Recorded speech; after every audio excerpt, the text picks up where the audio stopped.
அன்பான தேவனுடைய பிள்ளைகளே, இன்றைக்கு நாம் தியானிக்கப் போகிற வசனம் எபேசியர் 4:30. அன்றியும் நீங்கள் மீட்கப்படும் நாளுக்கென்று முத்திரையாகப் பெற்ற தேவனுடைய பரிசுத்த ஆவியை துக்கப்படுத்தாதிருங்கள். இந்த வசனம் நம்ம வாழ்க்கையோட உள்ளார்ந்த நிலையை பற்றி பேசுகிறது. நாம் வெளியில நல்ல கிறிஸ்தவன் போல இருக்கலாம். ஆனா உள்ளார்ந்து தேவனுடைய ஆவியை மகிழ்ச்சிப்படுத்துறோமா இல்ல துக்கப்படுத்துறோமா? இதுதான் இன்றைய செய்தியின் மையம். பரிசுத்த ஆவி யார்? பரிசுத்த ஆவி ஒரு சக்தி மட்டுமில்ல, அவர் ஒரு நபர். அவர் நம்மை வழிநடத்துகிறார், நம்மை திருத்துகிறார், நம்மோடு பேசுகிறார், நம்மோடு துக்கப்படுகிறார்.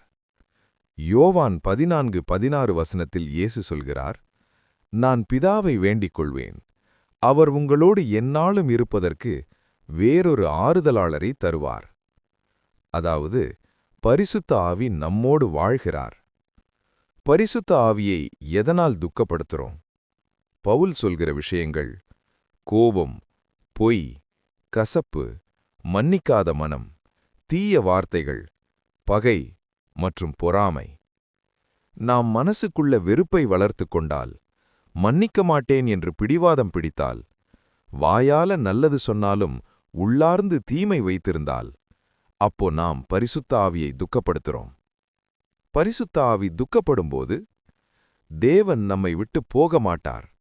ஆனா நம்ம உணர்வு குறைந்து போகும், ஜபம் சுவையில்லாம போகும், தேவ வார்த்தை உலர்ந்த மாதிரி தோணும், ஆராதனை சலிப்பாக தோணும், பாவம் சாதாரணமா தோண ஆரம்பிக்கும். இதற்கு காரணம் நாம் பரிசுத்த ஆவியின் சத்தத்தை கேட்காமல் இருப்பதுதான். பரிசுத்த ஆவியை மகிழ்ச்சிப்படுத்துவது: அனைத்து கசப்பும், கோபமும், சினமும் உங்களை விட்டு அகற்றப்படக் கடவது. அதற்கு பதிலாக இரக்கம், பணிவு, மன்னிப்பு, அன்பு, தூய்மை, சத்தியம், இந்த குணங்கள் இருக்கும் இடத்தில் பரிசுத்த ஆவி மகிழ்ச்சியோடு தங்குவார். கர்த்தாவே, நம்மோடு வாசம் செய்கிற பரிசுத்த ஆவியை நாங்கள் துக்கப்படுத்திய எல்லா நேரங்களுக்கும் மன்னியுங்கள். எங்களை சுத்திகரியுங்கள்.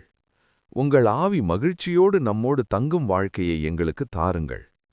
இயேசுவின் நாமத்தில் ஜெபிக்கிறோம்.